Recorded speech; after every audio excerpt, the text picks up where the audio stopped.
Well, good afternoon. Good afternoon. I'm Kevin Steinberg with the World Economic Forum, and it's a pleasure for me to be here this afternoon with a very distinguished panel to focus on the challenges of tomorrow's management. Now, as you could imagine, this is probably as broad a topic as we could imagine to explore many of the challenges that confront a number of different organizations and institutions around the world as they strive to harness talent and as they think about some of the broad macroeconomic and other challenges and changes taking place in the world.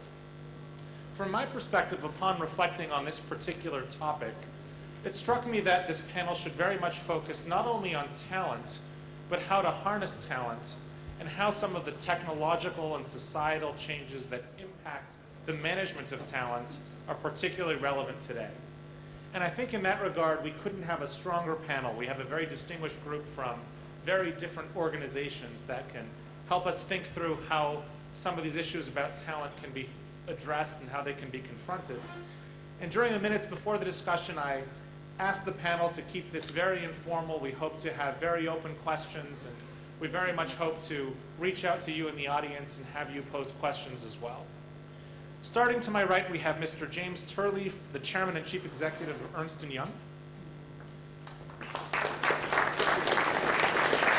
you very much. To his right, we have Professor Asher Tischler, who is the Dean of the Faculty of Management at Tel Aviv University. We have Dr. Judith Richter from Israel, the founder and CEO of Medinol Cardiovascular Stent Innovator. And finally, last but by no means least, we have Mr. Pat Gelsinger, the President and Chief Operating Officer of EMC Corporation.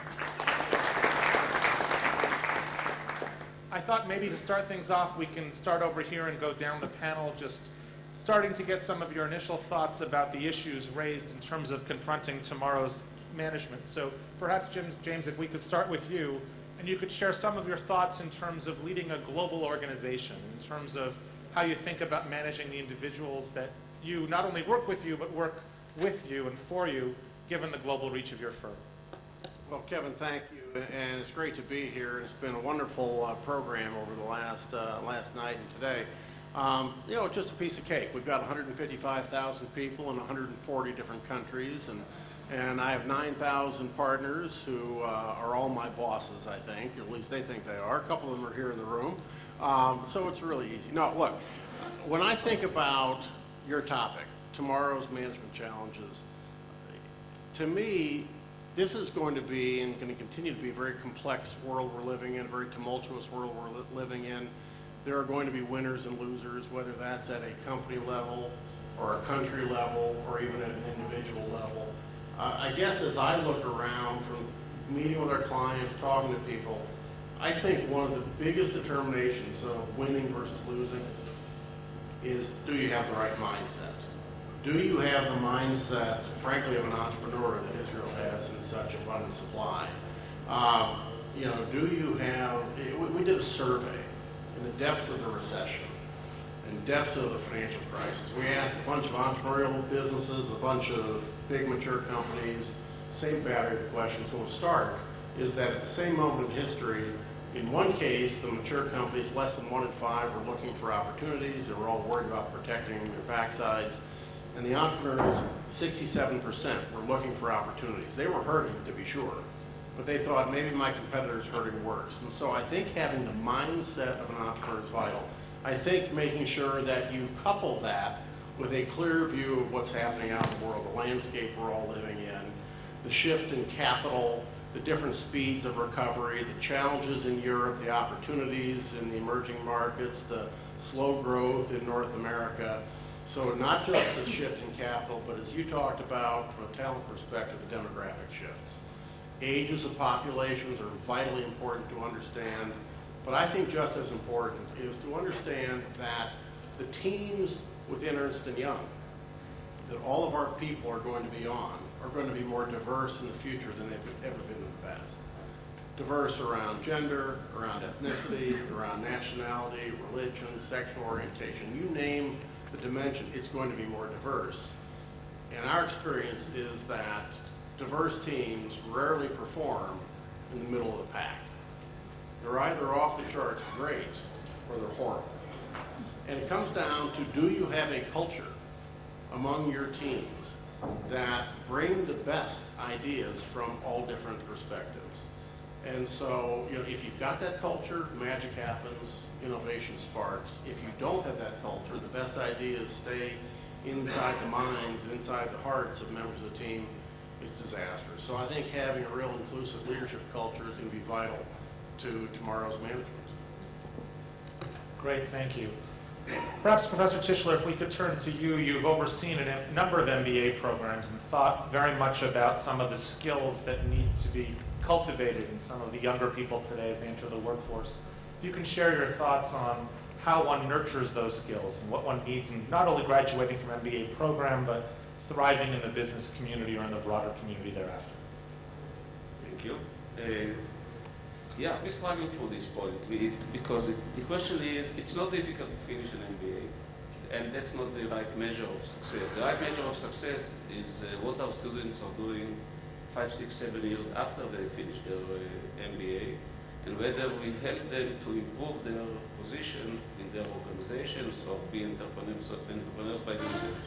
So first of all, it was very difficult to convince professors in our school, and we are the largest school in Israel, that this is the right measure, because they think that getting good grades is the right measure, or having very high IQ is the right measure. I don't think so. I think the measure is what will your students do 5, 6, 7 years later, whether this person will hire many of our top students, or Judith, or EMC Square. Thank you. So I think that's the right measure. So it's a challenge for us. What should be the focus of the MBA program? Who to train? What to teach? Because eventually managers' responsibilities include strategic management, financial issues, marketing, and so on and so forth. And it's not easy to do. So we decided probably a couple of years ago when we wrote the strategic program of our school. First of all, we are in Israel, and the focus is what do we do well in Israel? So we have to go on Israel's strength. Israel's strength is high-tech, biotechnology, clean tech. That's what we focus, number one. Number two, you have to also give some general knowledge, some general skills.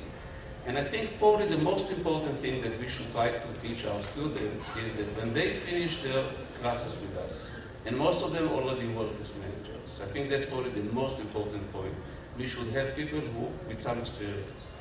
And so the most important thing is they get out there, and the very first minute they have to make decisions, that decisions about problems they never faced before. So the idea is we have to train people to go out of this school. They have to have vocabulary because they have to speak with him, they have to speak with her, and they have to speak with him. And that's by itself not easy to do because they speak a professional language. So vocabulary is important. Analytical skills are also important. Communication skills are also important. But probably the most important is take responsibility, tackle problems you never met before, and do it well. So if you understand that that's what is going to happen to you in the future, if we can help you, our students, to understand that you go out, you have problems you never met before, we cannot prepare you for this problem. Nevertheless, you do it well, we did well. And that's what we try to do. Thank you. Thank you. Well, Dr. Richter, as someone who has founded and led entrepreneurial organizations, who employs some of these people who come from schools and the like, let me ask, is that an accurate assessment of the skills that you expect for some of the new people that will work with you? And how do you think about harnessing some of this talent effectively? I was thinking about preparing a lecture about the world and how it changes and so on, but following Professor Tischler, I would like to present how I see our culture, Israeli culture, as part of this changing workforce and the challenges that we are facing when we want to go global. Because it's very clear, and I believe most of the people would experience it very much easily with me, that our culture in Israel is that we want to solve problems.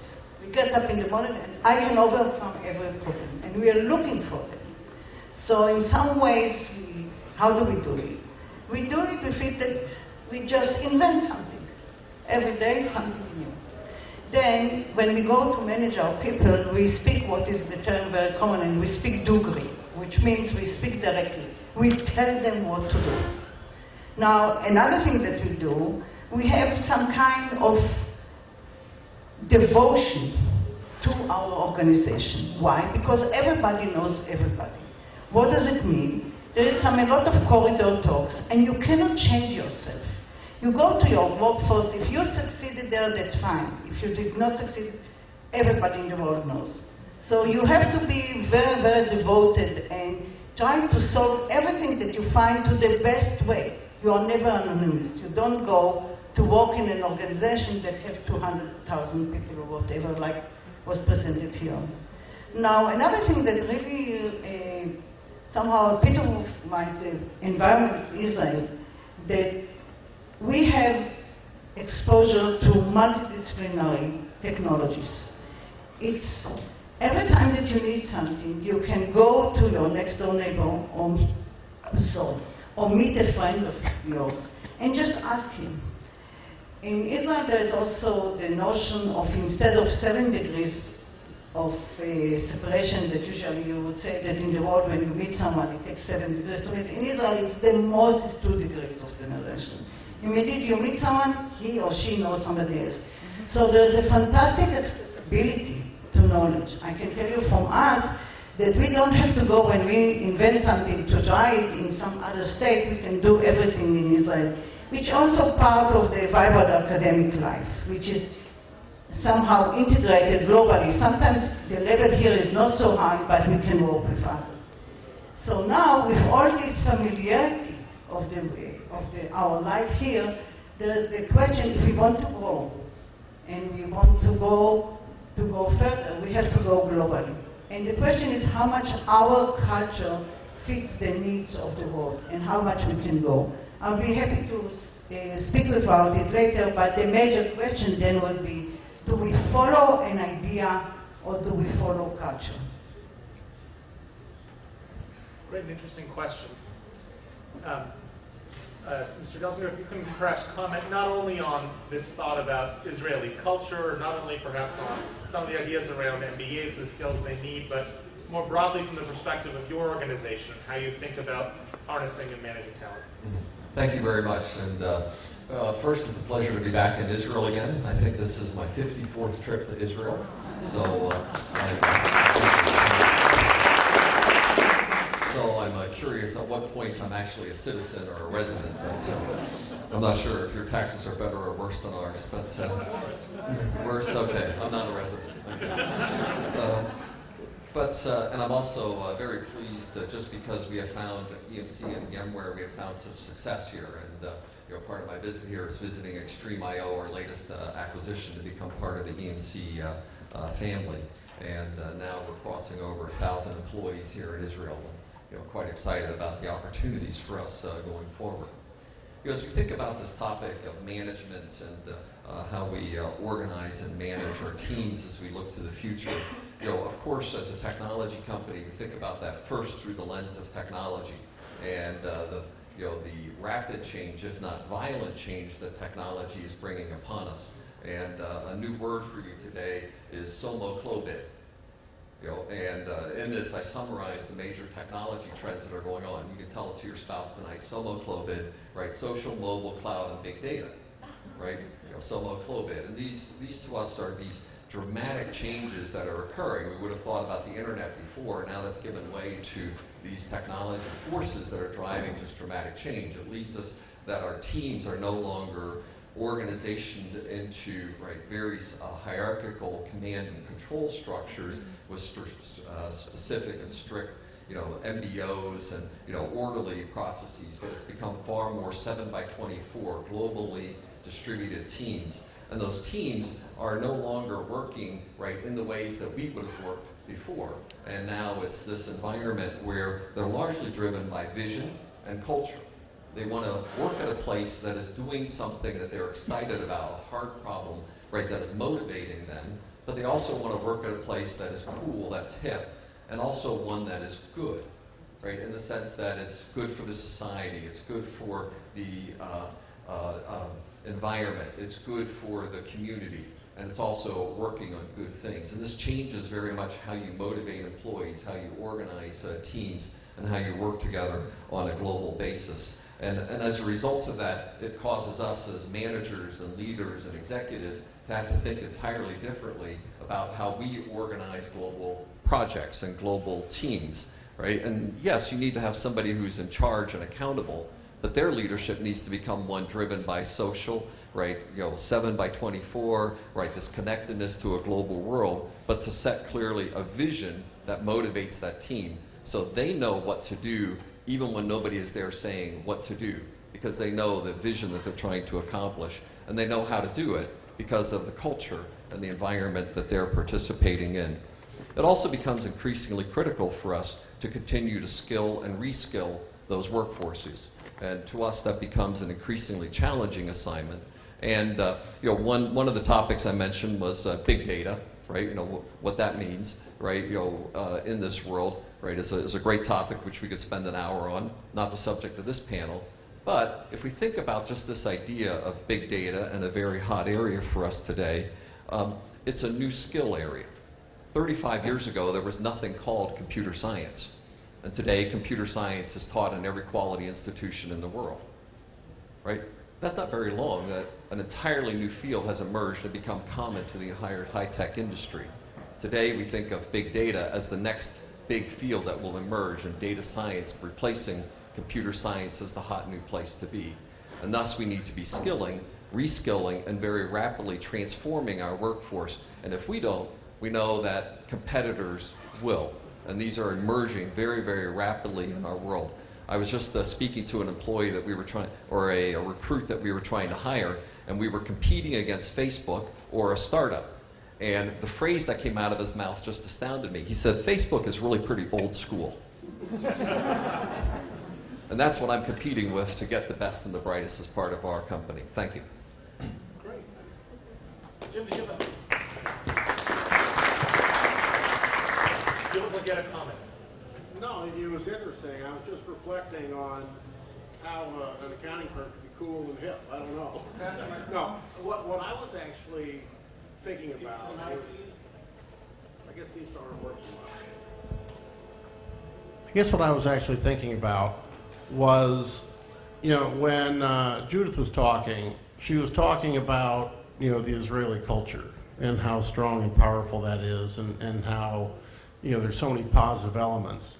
And I was reflecting on a dinner I had last night with a woman who is the leader of a group called Birthright, which is, many of you know it quite well. It brings Jews from around the world to experience the culture here in Israel. And at dinner, we were actually talking about it's also important to get, Israeli citizens to experience cultures outside of Israel, not to change the culture, but to experience the fact that the world is much beyond, and to actually, open the horizons even more broadly to exactly capitalize on what you were talking about. And so it was a fascinating discussion we had at dinner last night. Just to support what you said, I just read an article in which research was reported that citizens of Israel that are working in the Silicon Valley and that adapted somehow the values and code of behavior there have proven to be much more creative. So definitely identifying yourself with two national ways, it's really supportive for the organization. The question is how you then bring them back, and that's another problem in Israel. But it raises another issue that I wanted to bring up, because I'm taking the voice of being an Israeli. We hear a lot about inventiveness, and we hear a lot of startups coming up. And in Israel there is recently quite criticism about why small startups are being already sold out and they are leaving the country. And I think that we in Israel, when we develop managers, we have to consider what is the value that we are, or what is the value system that we are putting in front of them. And I want to be a little bit somehow criticizing the thing that we are hearing now, that if you sell the company when it's very small, you are doing bad to your own country, you are doing bad to yourself because you could grow it. And I think that we have to realize that in Israel we are very, very, really creative and inventive. But why not be champions of inventions? Why not focus only on what we know very well? And why should we go further and expect ourselves to be global and go further and further? Why not manage some sizable companies here instead of trying to compete and make companies that are global and in huge sizes? And that's another thing that I wanted to be considered when we speak about our managerial skills. I think we should be focusing on supporting the creativity here and less the business imperialism. So the question is, how do you support creativity here? And you know, part of my problem as a CEO is that definitely the people who report to me know better than I do, because very easily all information is very accessible. And in a very short time, they can even create information, which I even didn't ask for. So my biggest challenge would be as a CEO to be capable of judging the people. But if they have the information and I don't, so how can I judge the validity and reliability of the information? So it goes back to the old world, before the technology was there, and asking the manager to be a special kind of human being, which knows not only to choose the right person to report to him or her, because he doesn't have the time to judge the quality of the information that he gets, but he or she has to have another characteristic which is very important, is to motivate the people. Different people are very successful and run very large organizations. About 99% of the managers in the world are running small firms, very small firms, and a country, a successful country, is a country that the firms in these countries are doing very well. Most of them are small, but some of them are huge. There is no question we need the huge firms, and they probably are the engine. But at the same time, coming back, when I see students come to our school and try to get some skills and other things, there is no question there are some things are in common for all managers. A very good CEO is always important, but a teamwork, top management team working together very well is very important. It doesn't make any difference if you run very large firms in high-tech or biotechnology or something like this, or in your organization. But also, 15 people running a particular firm is also very important. The top management team will work very well together. Taking care of all stakeholders is very important. You have to take care of your workers, employees, suppliers, and regulators, all of them together. I think we get into a world in which you have to look at all stakeholders, not just the value of the team, the value of the firm in the stock market. If you look at the US, for example, around 3,000–4,000 firms are registered in the stock market, and the number of firms in the US is much larger than that. Most firms, and some of the largest ones, are not in the stock market. Nevertheless, so this, just looking at the stock value of a firm is not the only thing which is important. Taking care of all stakeholders is important. And another thing which I think is very important, we are moving into a world in which the 9-to-5 people will be over. If it's not over now, it will be over tomorrow. 20 years ago, you finished in Israel. You finished the army, you did something, and then you get into a firm, and hope 40 years later you retire from the same firm. That's over. Now you go into a firm, everybody is manager. And in my faculty there are about, I don't know, about 70 or 80 people who are working in administration. When we sat together and asked people to identify their positions in my firm, in the business school, it's a large business school, everybody is a manager. That's what I discovered. That's how they define themselves, which makes sense to me, by the way. But today you are a manager in a firm. 3 years later you are a manager in another part of the firm. 3 years later, you are a member of another firm, and every 10 years or so, you change your profession, because whatever your profession is today, most probably 10 years from now, your profession is obsolete, and your technology does not exist anymore.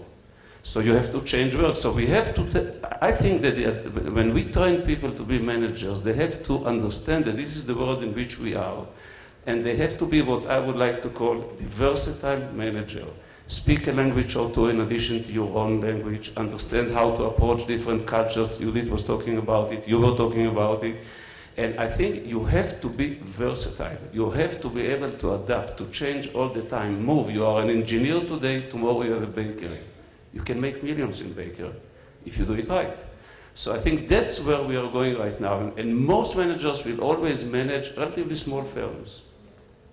Thank you. You know, I think you've hit on something very important, which is tomorrow's management. I don't even like to think of it as management. I think we've got to be leading our organizations, leading our teams. You know, management to me and to many implies a hierarchy that I think Pat said is dead. That it's a matter of aligning different skill sets so that each of the men and women in your team can play to their strengths and have sort of a free rein to succeed on their own, but recognizing that they're part of a team. And the leaders of tomorrow will have multiple different stakeholders they're responsible to. It's, yes, the share owners, of course, whether it's a private company or a listed company. It's very, very much about the employees and making sure that you are responsible to them, not just dictating to them. It's very much the regulators. You've hit on something that I think is something that the leaders of tomorrow are going to have to be much more attuned to, because the regulatory environment is going to get much more complicated, not less complicated. And sadly, even though the global economy is getting more connected, I think in many ways the regulatory environment remains country-specific, and so you're getting some inconsistencies building across the globe. And then I think increasingly, beyond share owners and employees and regulators, there is a view that companies and their leaders have a public mandate that goes beyond the other three into the broad area of social responsibility. What does the organization stand for? What do you want to do for society? How do you give back to the communities in which you live? I think all these things tie right into, Pat, what you said at the outset. Maybe just to bring together a few comments, and I say it from the perspective of my organization, the World Economic Forum, which focuses very extensively on stakeholder management in the very broad sense. And what we would say is that there's a trend going on not only with respect to regulatory and other environments, but that we see as the command and control mode of management is changing, every employee suddenly communicates. Every employee suddenly has the ability to dramatically impact the future of the firm. If you think of banks, one trader can actually make the difference. If you think of a consumer company, one person on the front line makes a huge difference in terms of how they respond to particular challenges on the front line. Or we think of a professional services firm, every partner in some sense has that ability to, at the extreme, make or break the firm in extreme situations. So I think that part of what we're seeing is not only the ability of every employee to work in this new era, vision, and culture, but every employee can have a much greater impact. And harnessing those employees can be very different. And I think it's a little bit in that spirit I posed the question in particular to the two members in the panel from Israel. You spoke earlier about the fact that we're only 2 degrees of separation between many people here, and the fact there was a very shared bond and culture. And I think that's one of the reasons why it's been a very innovative, successful country in the high tech and other areas. But we've also heard from others that it's a very globally diverse environment today, and that one has to think about how one operates on a global scale.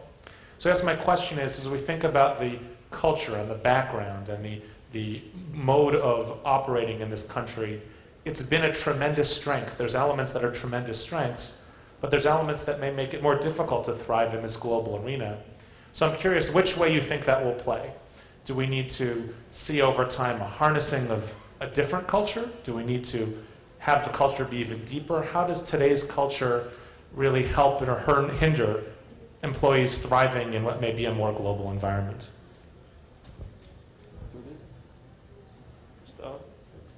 Okay. A couple of our professors are working on biculture or multicultural environment. First of all, Israel is an island, and we have no choice. We have to be global, so we just have no choice.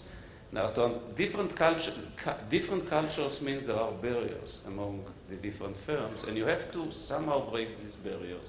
What we do, we send as many of our students as possible to meet students of managers of firms outside Israel. In my opinion, at least, and I base my opinion on some experience and personal experience, and there is a vast literature about it. There is a huge academic literature about culture, about environment, about these kind of issues. And if you read this literature, you can distill it and come up with a couple of solutions. You cannot read and learn about culture from books. You have to be there, you have to meet the people, you have to sense what they do, you have to connect to them, and connect different cultures is very difficult. Everyone in Israel who is dealing with the Far East, with China, India, Japan, knows it's very difficult to connect to them. However, there is a huge potential in these countries. In these countries, everyone knows it for a long time. So the way to do it is, actually, in my opinion, in Israel, there is no other way, is meet them, invite them, go there, try to do things together by itself. Don't push, don't rush, and I think that's what we try to do, and we try to do it by connecting people. We have a very large number of visitors in our school. We have Chinese people coming, Chinese managers, mostly executives, comes every week to Tel Aviv University, and I'm sure it's true with other universities. By the hundreds. We teach them, we go and study from them, our students meet together with their students. Our students, most of them are managers already. And I think that's the way to bridge the gap, and for us in Israel it's a must, because we have a small market and we have to break our own country line, sell to others, buy from others, and that's the only way for us to do very well. So I'll take a little bit different angle to this issue of going global. Aside the issue of the culture issue, there are, at least in my field, two major obstacles that we have to tackle each time we try to go to those exotic countries which could have been excellent customers of our products.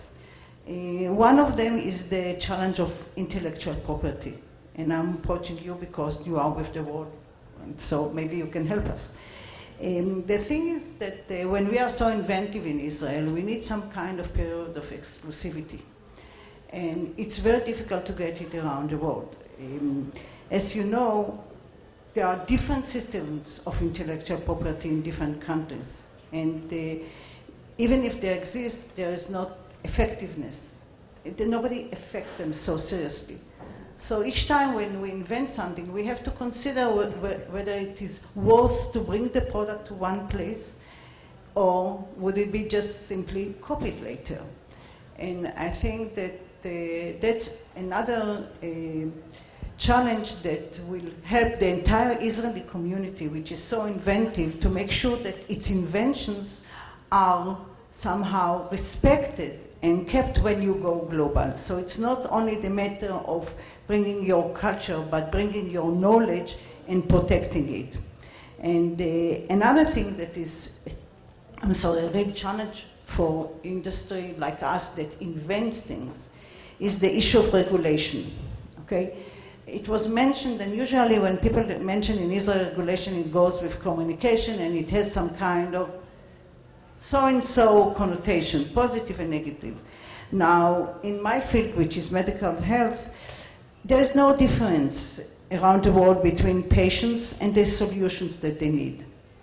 So if I could convey this message from Israel and from Jerusalem, we want to bring health to the world. So it's not only the issue of our culture. We can invent in Jerusalem whatever we want. As long as there is some good regulation that once you bring the product and you have to do some kind of trials with it, please remember, all human beings are just the same. Most people, sometimes I know. But having the heart is just the same in different places. So I want to convey that even if we are in Israel so inventive and we want to bring things to the world, there are some kind of authorities that we have to deal with, not only culture. Yeah, I just want to add on a little bit of the global aspect. About 10 years ago, I was speaking at a UN-sponsored forum in Kyoto, right, and largely a Japanese audience. And as I was preparing for this, I got some statistics together that basically showed that Japan, of all the Asian cultures, had the least amount of language and training and degrees granted outside of Japan of any of the Asian cultures. Right, which to me was rather spectacular, right? And I think the unanimity of the Japanese culture actually led to its early success in the post-World War II period, and I believe that a great deal of its failure now as an economy is its insularness and its disconnectedness from the rest of the world in language, training, etc. And I think if we fast forward to today in Israel, I think part of the reason that Israel is successful is it has clearly a culture that is unified between it, right, but it is also highly connected on a global sense. And, Israel itself is, right, Germans, it's Russians, it's U.S., it is a very global, right, community, right, it's educated extremely globally, and it's connected very globally as well. And if, in fact, Israel would become ever insular, right, focusing on your own local businesses and own local economies, I would predict that your demise is probably within the next decade, right, as being that center of innovation for the world.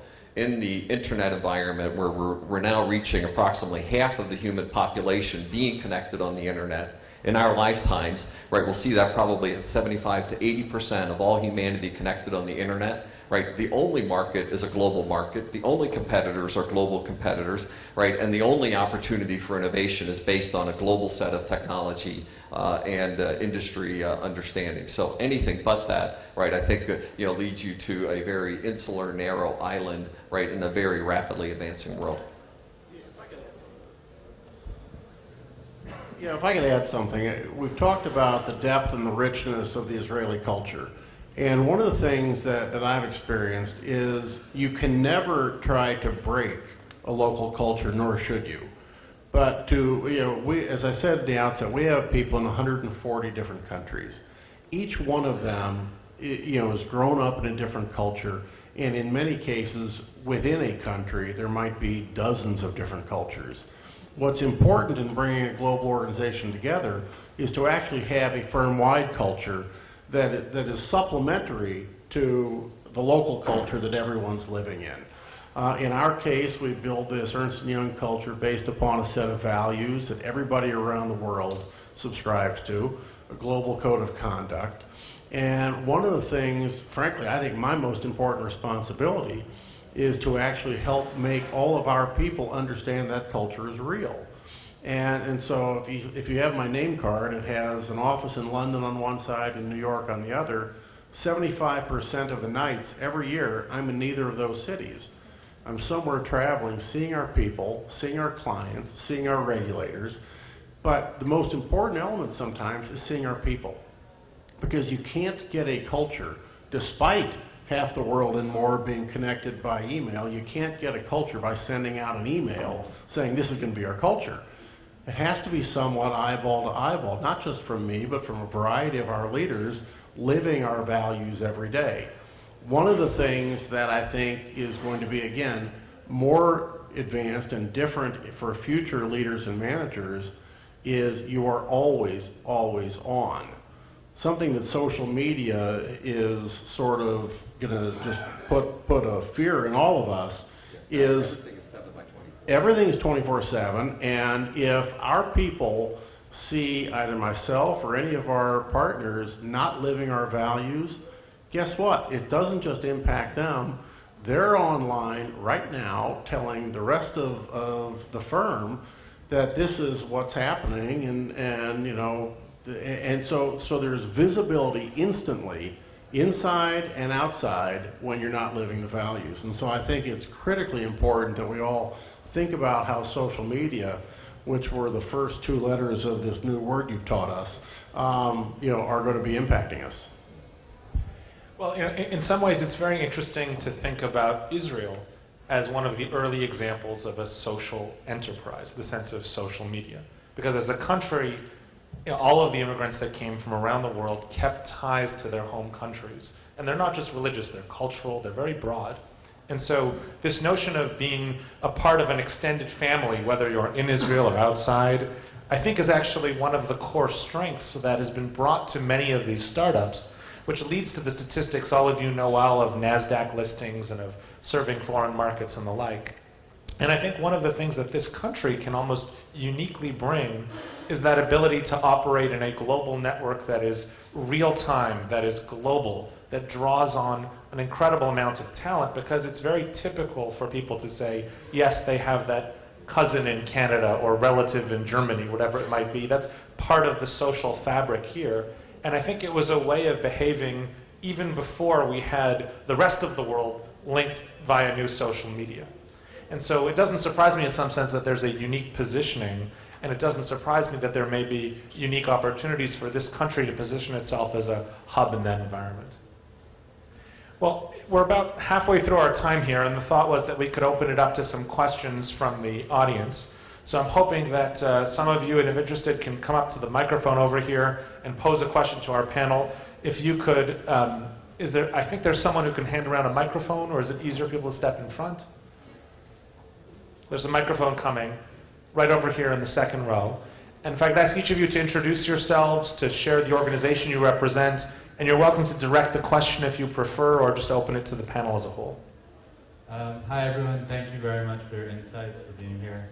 I grew up in New York. I'm here representing Masa, which helps Americans and people of other nationalities come to Israel, work here, learn the language, integrate. My question for each of you, whoever wants to answer, is one that's always very tough for me to answer. And that is, this is a panel on management. What has been your biggest mistake as a manager, or biggest disappointment?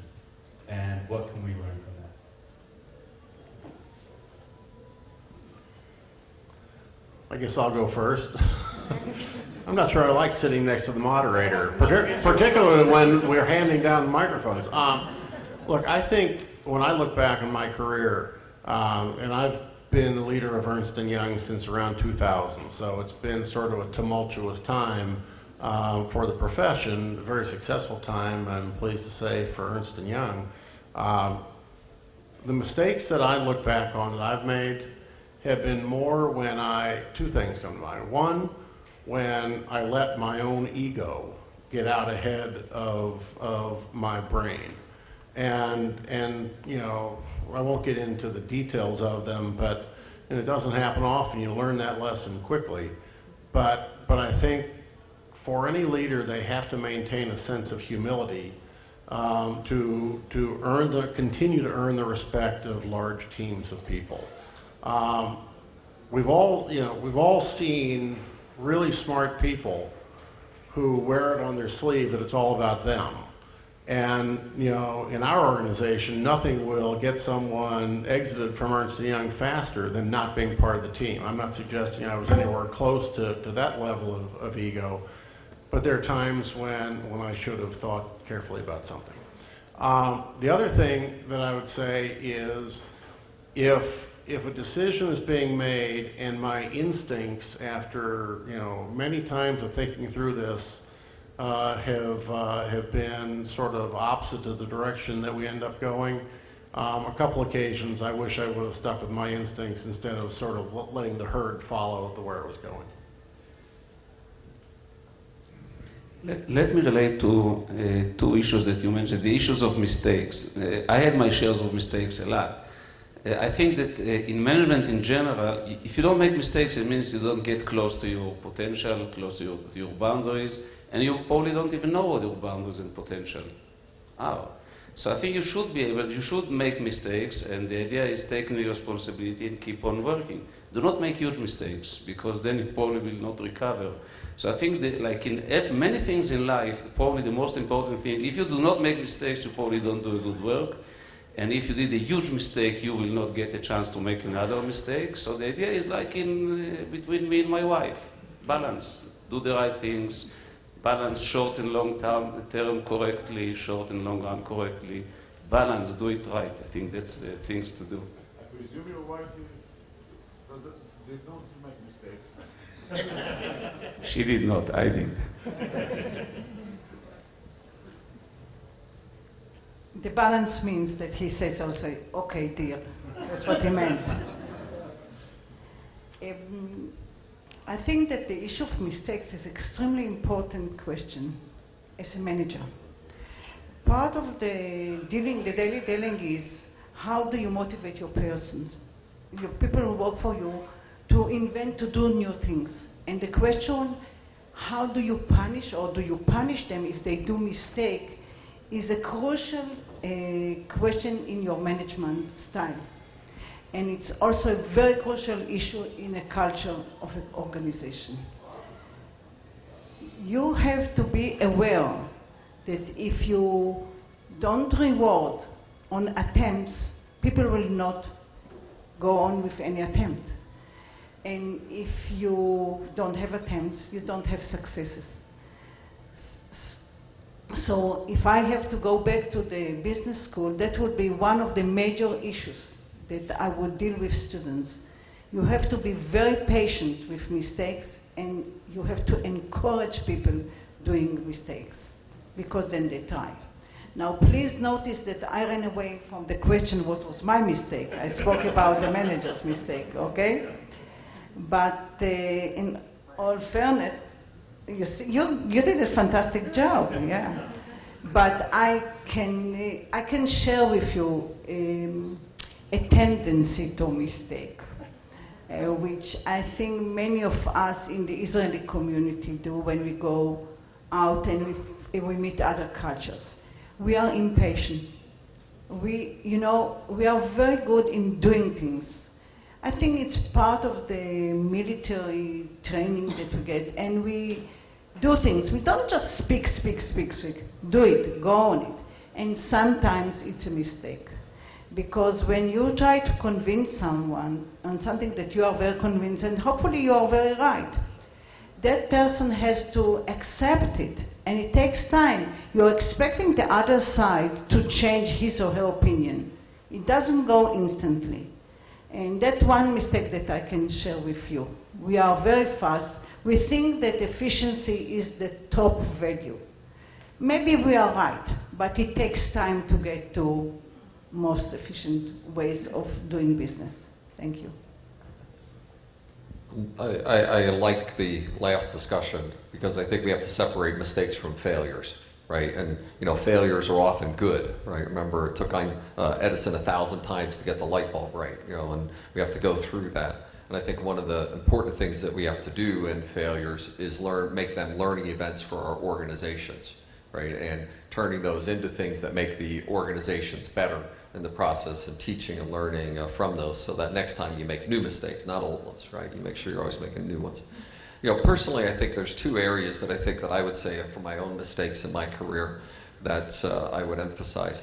One is when I knew the right thing to do and I didn't do it, or didn't do it soon enough, right? And I didn't have enough of the convictions of exercising it. One of the project that ended up being a failure at Intel under my leadership was one that I did not make a definitive enough, hard enough decision to fund it properly, right, at the right point in time, right, and let corporate reasons and other things like that allow it to starve that project. And eventually it failed because it wasn't far enough along in its development before technology had moved forward.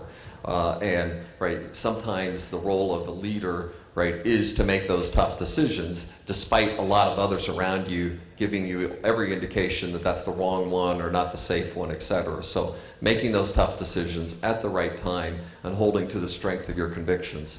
The second then is around people. And a person in a leadership, management, or team role who is not being successful, and particularly if they're in some form of management role, is doing nobody any good. It's not good for that manager because they're not being successful. Their peers know they're not being successful. You know they're not making you more successful, and their employees know that they're not helping them. And so why do you leave that person in that role?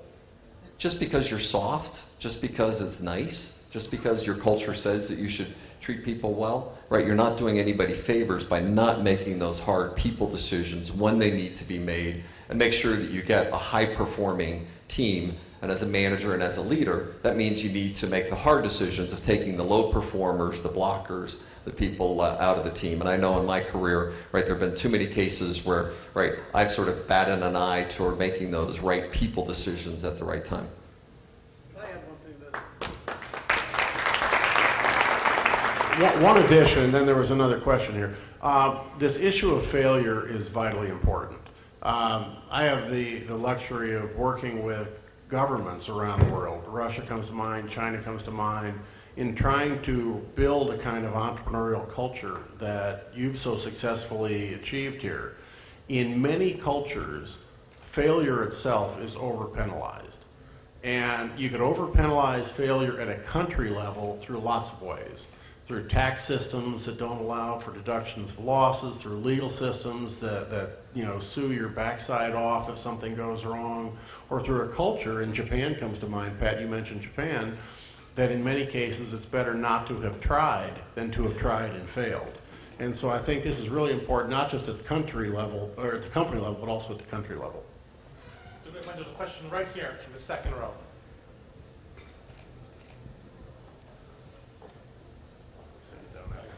Thank you. My name is Paul Ohana. I am from Paris, and my field of activity is consulting on management, and more specifically on human resources.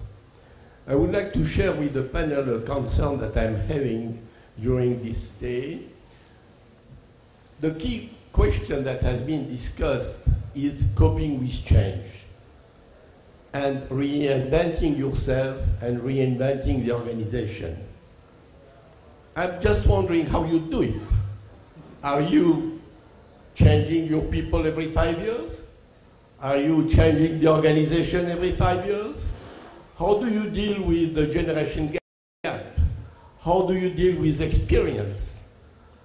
And how you deal with personal loyalty and company loyalty? These are very, very practical questions. Change is wonderful, but how you go about it? Thank you. Me? Next. I don't want to pick on him too much because he's close. Okay, I'll say something about it. There is a very easy answer to it. Very good education. You do not want to, I think it's immoral to fire 58 years old people. I think you should not do it unless they are criminals or you have to close the firm or something like this. I think that we owe a lot to society. A good society is a society when most people are happy most of the time, when they are young, middle-aged, and old. So I think the way to do it is to prepare in advance that your life, during your lifetime, that's your role. Mine doesn't make any difference, is to have good education and keep coming and studying all your life, throughout your life, so you'll be able to change. Change is a move from one profession to the next, be knowledgeable, and also understand that you have to do that. Now, you don't have to stick.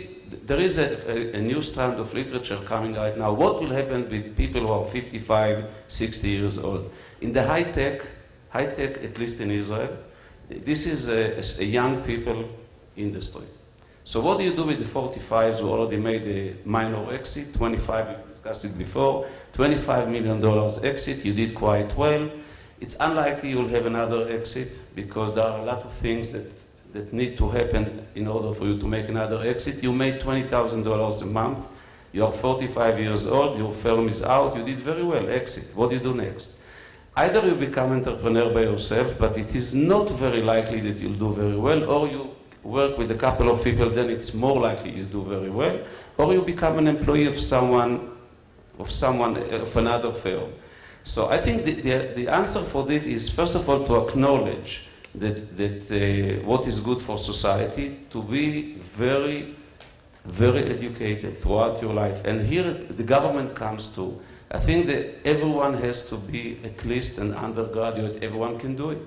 And keep on studying on your life. And if you have a firm with a large number of employees, make sure your employees are being retrained all the time in what they do in your firm. So when you have to change, and every firm changes, you can keep on most of your employees and do something well, or at least give them a chance in other firms. So the name of the game is education. Your own, my own, and the government through regulation and through understanding that that's where we are going to. It's very successful firms, organizations are very hard to change because they're being successful, right? And the very inertia, systems, processes, people, leadership that has made them successful are those that are the most unwilling to drive change because they are holding the success of the status quo. So driving change to me, right, requires, right, extraordinary leadership, right, to create that change. And a couple of thoughts specifically, some of my management rules. One is never waste a crisis, right? Because as crises come, you want to use those as vehicles to drive fundamental change. Secondly, today's successes are the very things that swallow tomorrow's opportunities, right? Because you can't free up resources to go change and attack those new opportunities. You have to kill existing projects, you have to free and protect resources to go start up the new, right? Because if you're not starting up the new, right, there is no opportunity for change. You have to bring new skills, right? You have to be very deliberate about forcing new skills, right, into the organization. And that might be new hires, where you simply say, hey, this is how many new hires we're going to bring into the organization that are new college grads, new thinking, new change. And many times, organizations need to be changed as well.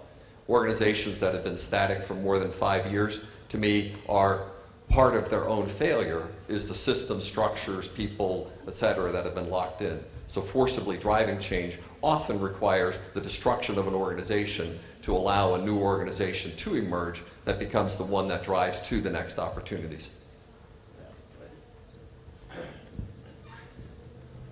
I just told Asher I'm going to disagree with him.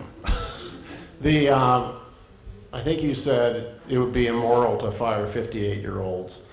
I think in some ways, after putting enormous effort to the kind of education and training that you're talking about, in doing everything possible to get people to understand that something has changed and their performance is not what it needs to be, I almost think if you've done the right things in effort after effort after effort to make the education you're talking about, I think it'd be immoral not to fire the person.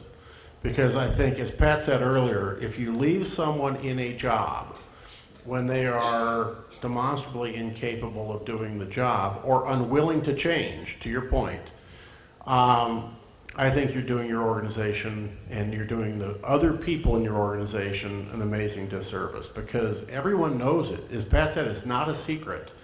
And I've had the unpleasant task of, on occasion, asking some of our more senior people to leave. And what I actually take as a sign of positives is all of the people that you have these discussions with know they're not doing well. And when you help them get into a different organization, a different environment, sometimes outside of Ernst & Young, where they can play to their strengths and succeed, they actually feel better about themselves as well. And so I think we actually probably agree more than we disagree on some of these things, but I think that you sometimes have to make the hard decisions. No. I agree with you. I think that if the firm is going to fail because too many people are not doing the work, you have to do something, and that's the role of a good manager. There's no question about it. The name of the game is, again, balance. Don't think about the senior people. The senior people are probably okay, and they can. I'm talking about the regular people who may not do very well in the firm. So I think, again, the way to solve it is you should do your job as a manager, and I fully agree with you. But I think at the same time, I think government should at least encourage people to learn, train all their lives. And within every organization, and I'm sure you do it, you have to train your people all the time. And many times they'll feel they are not doing very well, and they live by themselves because they can do better in other places. But again, balance is the name of the game. You did want to say so? I just have a comment because you mentioned the government. Maybe I go a little bit different way in the sense that one of the amazing things, if you look around yourself, is that the government officials are controlling the highest resources that any large organization can have. And the question is what kind of training you are providing them. And I think that we should be aware about that, because sometimes we train our workers, but we don't train those that have the power to provide them things. So if you just mention it, let us be aware and maybe support the idea that training should start with those that have the control on the largest assets.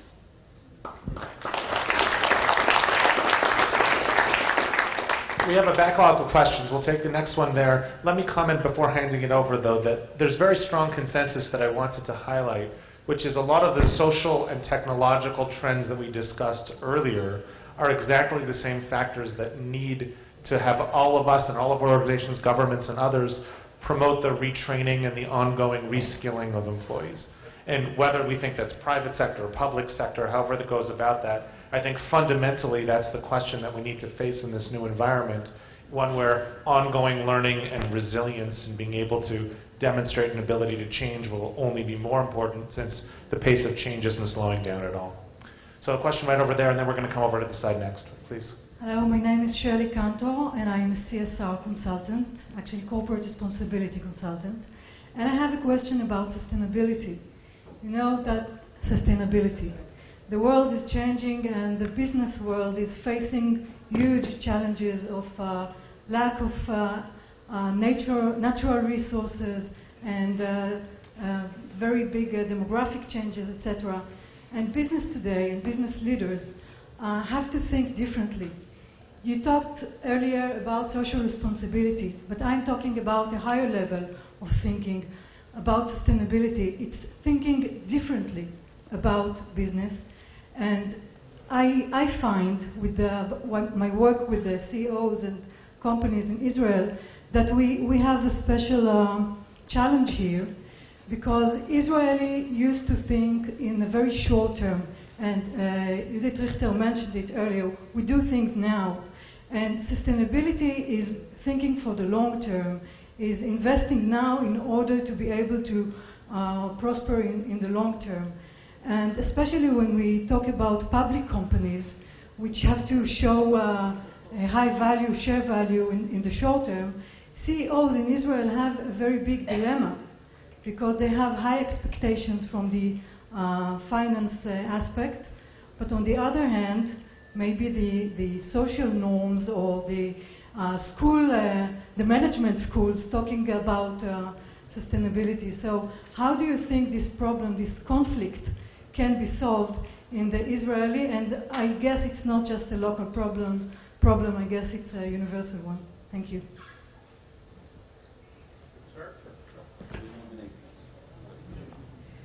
I do think that there's a fundamental problem in the sense that much of sustainability actually, in many regards, whether it in reality or perception, sits at odds with financial performance. Right? So that, for instance, we could demand sustainable energy sources, but they're more expensive than fossil fuel sources. So if I would do the right thing for the business, I would drive up my cost of goods. Right? If I do the right thing for if I do the right thing for the environment, I'd be driving up my costs. Right? And if I did the right thing for the business, I'd be driving down the environmental benefit. And I believe that there are good examples where those two are in harmony, right? And those should be highly encouraged. But fundamentally, we're expecting businesses to make business decisions, which largely are for the success, right, and the sustainability of the business, which is measured on profit and loss terms for the long term.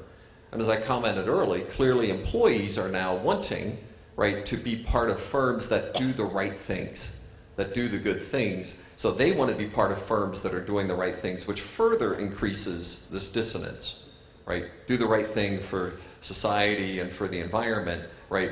Because they want to be part of those firms, but those are not necessarily the very things that the firm is being rewarded on. And of course, this gets worse because competitors may not follow those same ethical standards, so they take the low-cost route. They're more profitable, take market share from companies that are doing the right things. So I think the key for us is, in fact, to bring those systems into harmony. right? And we should be doing things at government levels, at state levels, international levels, to be creating an incentive that matches business objectives, right, with environmental and social objectives. Because otherwise, if those systems are in conflict with each other, it's impossible for a manager to make good decisions, right? Because fundamentally, he's being held by two different yardsticks on an ongoing basis. You know, we had a very successful project at EMC for reusable packaging, right, so that we could bring our packaging back, reuse it, right, and decrease our environmental footprint, right, for our packaging, boxing, and so on by almost in half as a result. And it worked out to be cheaper as well. So the systems were in harmony, a very successful project.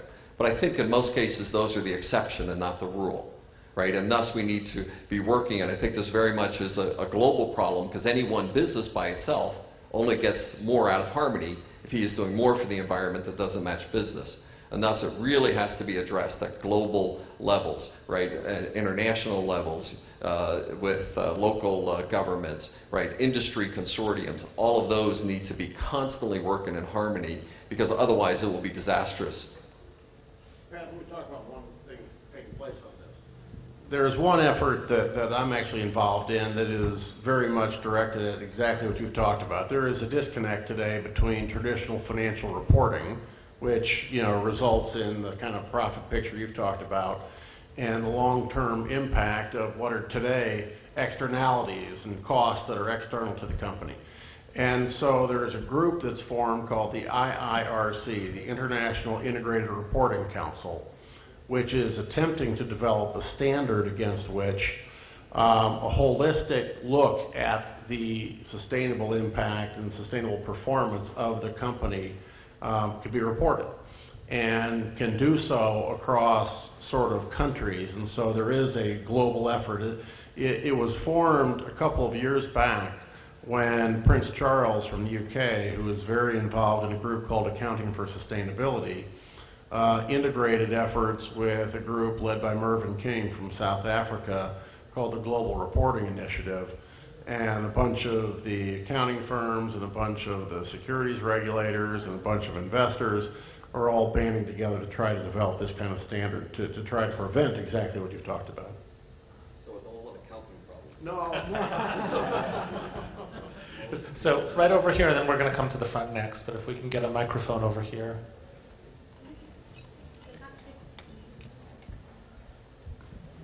Hi, my name is Jessica Ross. I'm actually completing my master's degree in Israel in organizational behavior through Masa program. My question is for Yudi. You talked a lot about the culture in Israel and the challenges that management face within this culture, and I'm just wondering if, as a female manager, if there are any specific challenges that do arise within Israel and any advantages associated with this culture. Wow. I can be very honest with you. It's really changed in Israel. I belong to the older generation. Although I was qualified as 26 years old, I just mentioned that I'm still 26 years old, but you can multiply it in different ways. Okay.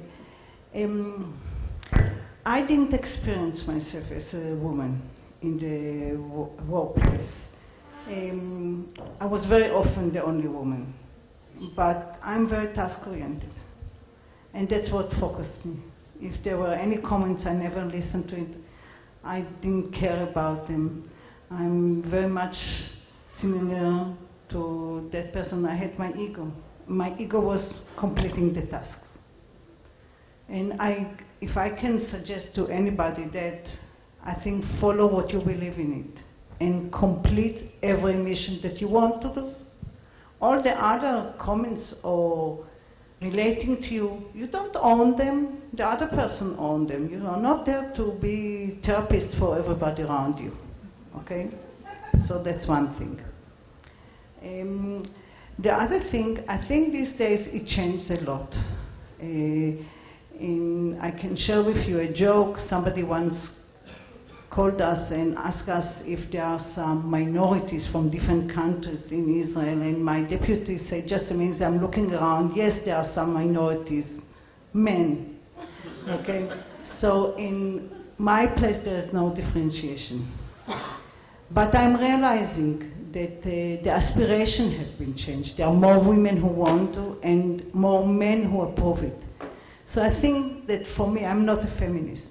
I'm just doing what I believe in. And if I could suggest to you, go with what you believe in. Focus on that. Unless you decide that helping other women is your mission, that's okay as well. I bless all those who did it. Maybe they did it for my daughters-in-law or people around me. But I think in Israel, in management, we have good chances. Right here in the front row, and then next to you. Hi, my name's Steve. I just graduated with a master's. I live in Washington, D.C. And after I graduated, I noticed that myself, along with many of my peers, came out of school all prepared for a 9-to-5 job. But as you said earlier, those 9-to-5 jobs it's something of the past. I set out to kind of start what I truly believed in. Now I run a nonprofit that brings college students to their national policymakers. And one of the things that we've realized is that a lot of these students are being prepared for the 9-to-5 job, but their mindset is towards starting up their own businesses. So what would you say to the young generation, the people that are telling me that I'm the next leader of tomorrow? What would you say for those leaders coming out of school who are being prepared for these 9-to-5 jobs but don't want to go into them? Let me make one comment on I'll say something about, I'm not sure I know what to say here, but Israel, the GDP of Israel increased by 4.5% in the last 35 years, per year, per annum. And probably the most important reason for this was women. Because women were about 25% of the work, of the labor force in Israel 35 years ago. They are a half today, and that's what Israel is all about. So I think that we should thank all the women here, and I think it's important to look at it. At my home, our own family is run by my wife and my daughter. They tell me what to do, and I'm failing a lot there. I don't do much there. So I think women, I agree with what Judith said here before. Let me come back to you. What we try to, when people come to our school to study, we do not try to teach them 9 to 5. I don't know you in person, so I cannot give you a prescription what to do, because there is no one prescription. It depends on you, what you want to do in life, what you are good at, and so on and so forth. But we try to stress in our school, and I hope we do it well, at least we try to do it well, is that you go out, the world is there, and if you have good education, you try hard, you take responsibility, then do whatever you think you can do for your own, and take responsibility. I think the reason many Israelis are good in entrepreneurship is not because they were in good technology units in the army. A study that was concluded a couple of years ago actually showed that most startups are started by graduates of the IDF who were not in technology units. It's the ability to take responsibility. At a very young age, I tell you, you go and do that, and come back with an output when you are 19, 20 years old. Once you learn how to do it, and you do it and you fail several times, but not too big, I think you can do it. The world is yours. You can do whatever you want to do. So the idea in business schools is we should facilitate and enhance, not teach you how to lead. Because if you're not a leader, we cannot teach you to be a leader. We can give you tools, vocabulary, we can stress what is ahead of you in the next 15 years so you know what to expect. And don't get surprises, but again, it's up to you to succeed. Let me just mention there's a term we use at the World Economic Forum we sometimes call a tri-sector athlete. And it refers to professionals, experts, skilled individuals who would like to work, who have worked, or are capable of working in either the private sector and or government and or the social sector, the nonprofit world. And there's very much a notion that the skills you need to do well in each of them may be slightly different, but they're related. It's around problem solving, it's around entrepreneurship, it's around management, it's around people skills and the like. And I mention this because I would guess that regardless of whether you're in that 9-to-5 job, which I thought you meant sort of the private sector job, I think those jobs are changing just like the NGO jobs are changing, just like the government jobs need to change, maybe are starting to change. And so the skills that are needed are almost universal. And I think it's better to think about the skills you need to succeed in different environments as opposed to 9-to-5 versus 24/7. For everyone, it's moving to 24/7. I think that's the trend. You know, there's one other thing that when I talk to a bunch of young people, such as yourself, I think people have to find something they have a passion for. And hopefully they'll find something that their skills line up with what they have a passion for. And then from my perspective, it's if you could find an organization that does what will enable you to do what you're passionate about, and an organization that is really focused on where the world is going, whether it's the capital shifts we've talked about, whether it's the demographic shifts we've talked about, that's ideal. If you can't find an organization that's attuned to the world and where it's going, not where it's been, but where it's going, that lets you do what you're passionate about, that's when you ought to go off on your own and form your own gig. And so that's the way I think about it. I was just going to add one thing, and I agree with the comments that were stated. It's, I think it's always important in your career, right, that you're working with, on projects that you're passionate about, that you're skilled to go do. You're working with people you like to work with, right, as well. And that's, I think, another aspect of this evolving culture, that people want to work with teams that they enjoy working with. And then the last ingredient, and I, speaking right on the subject of, balance and integrated life, faith, family, work, right, is to have mentors. People who help you, and particularly early in your career, right? I think that's one of the most valuable things that you can have is those people who are helping guide you, right? Encouraging you, correcting you when you're wrong, and really helping you make those decisions along the way. Great. We're going to run low on time, so we'll try for shorter questions and shorter answers to squeeze in whatever we can. So right over Thank you. Fascinating session. I'm a PhD from the Hebrew University of Jerusalem in public health and a social entrepreneur. I'm involved in health leadership. But I'm actually wanting to ask you about your own homes. I'm curious about the role of parents in preparing for tomorrow's managers, and if you are willing not just to share your general opinions, but also to share with us how do you prepare your own kids to be the managers of the tomorrow. Thank you.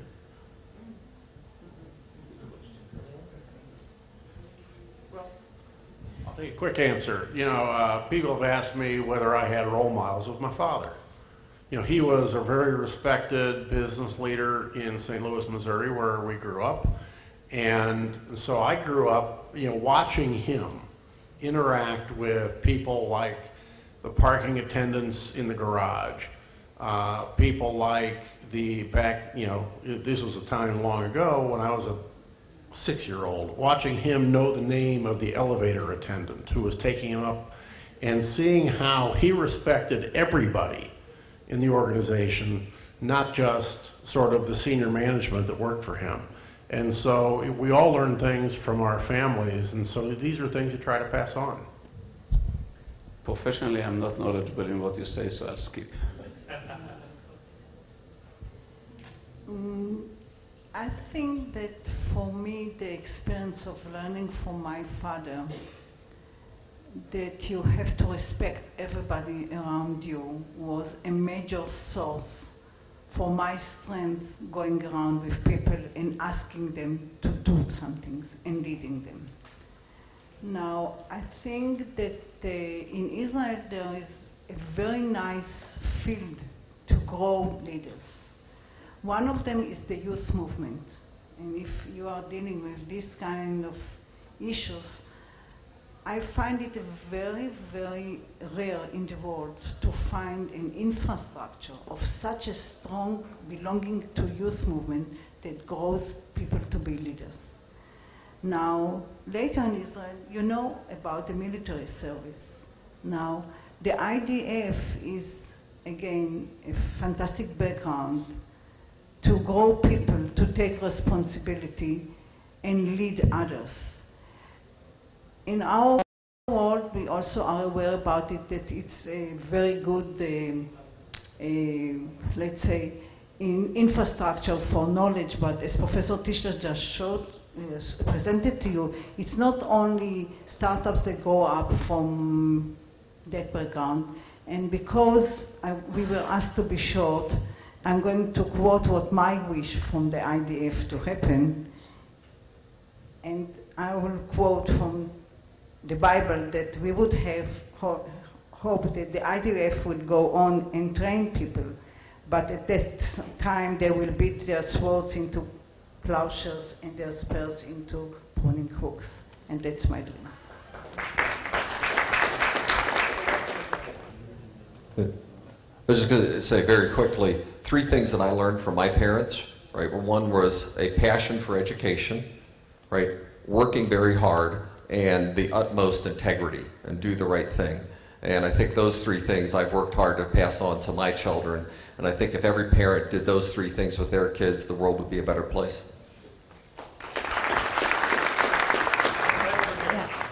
My name is Avital Brown. I work in my company with a partner, consulting and training of management. And my question is to you, Judith, because one of the things that you said at the beginning that characterizes Israeli managers or people that work is the devotion.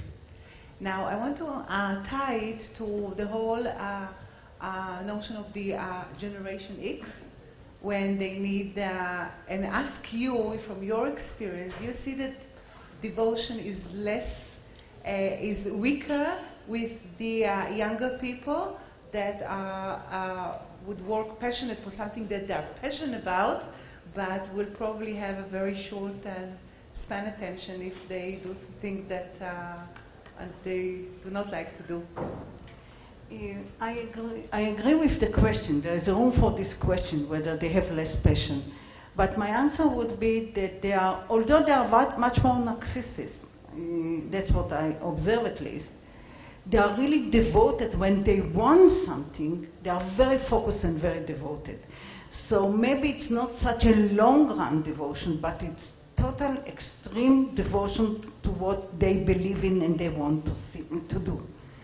So the issue of, I think what you're bringing up is the issue of loyalty and the issue of longer commitment to organization, not to the mission that they believe in. And I think I've been blessed.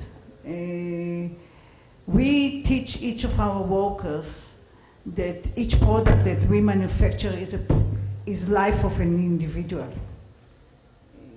So I see that by the culture that we present to them, there is very high level of devotion.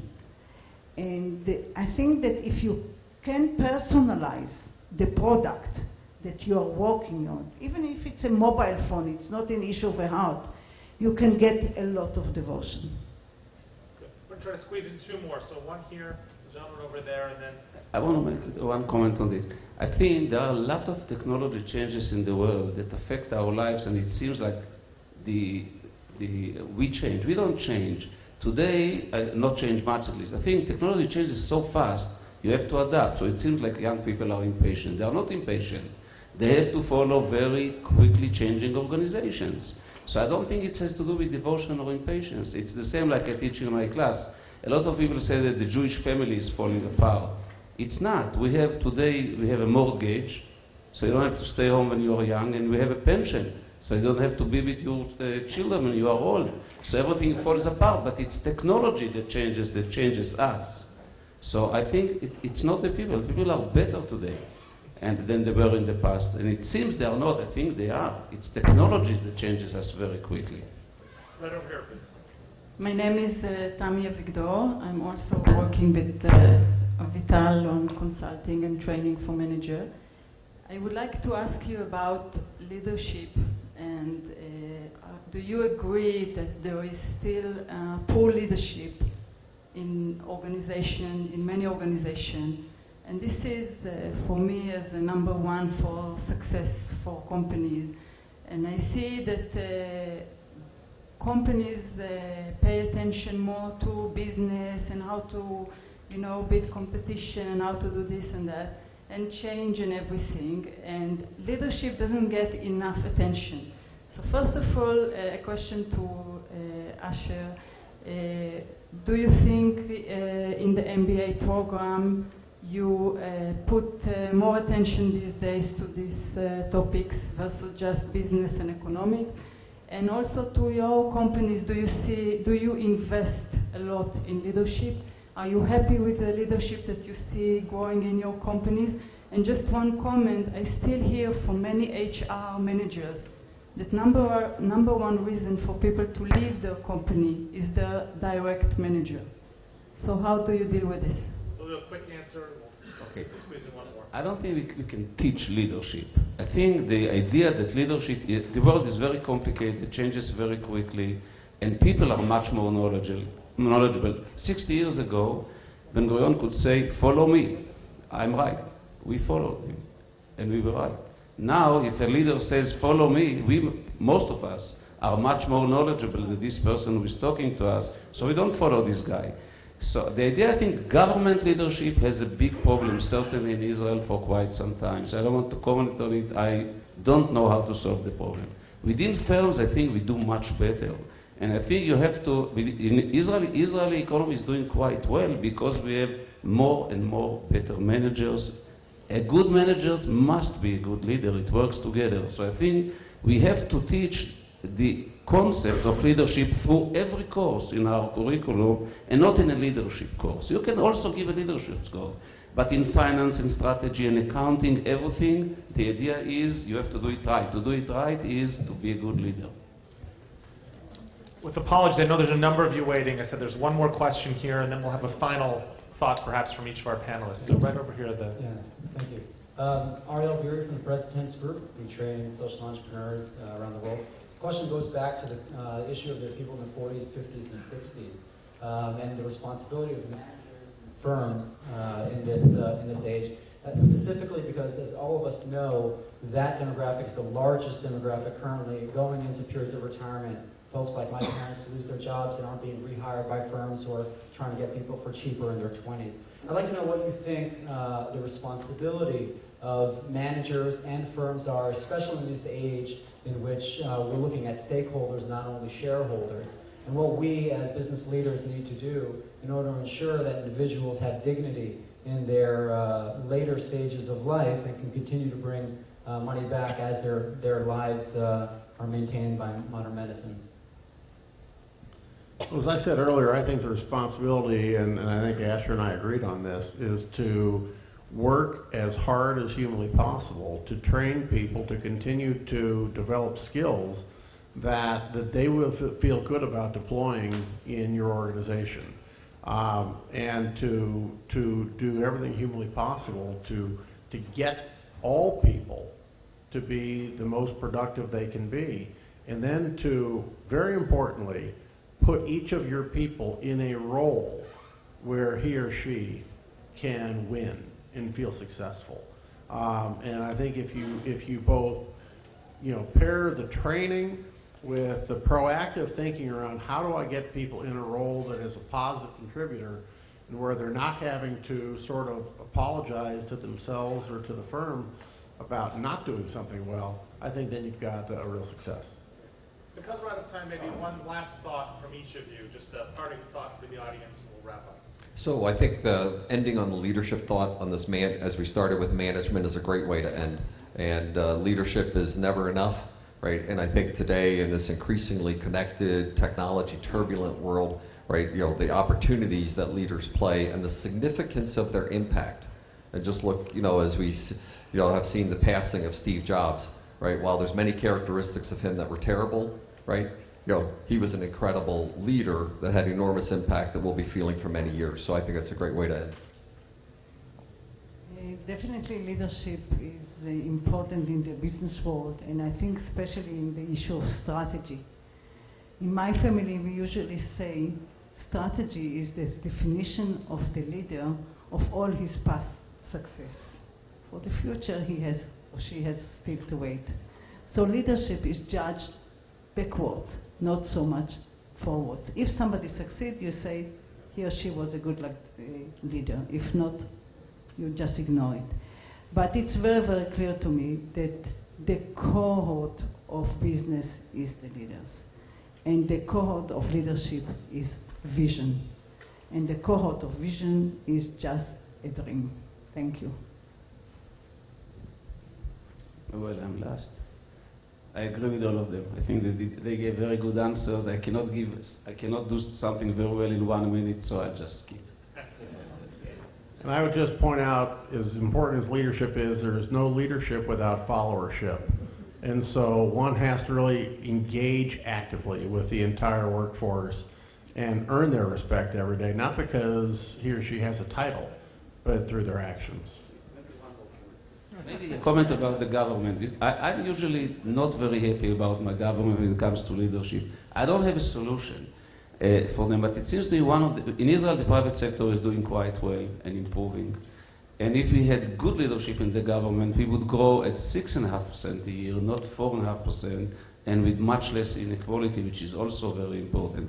There are problems in regulations, and maybe one thing we ought all of us to stress is we need more knowledge in the government. We need our leaders to understand that they have to have more knowledge and listen to us. They don't necessarily, because they are very good in game theory and they know what the equilibrium is. And I think to break it, and I think that I have nothing to add about the private firms, this was said, but we have to think more how we make our government try to lead more, which it doesn't in the last several years. Great. Well, given the range of insightful comments, I won't try to wrap it up, but thank you very much to our distinguished panel. Thank you for joining us. We appreciate your time and thoughts.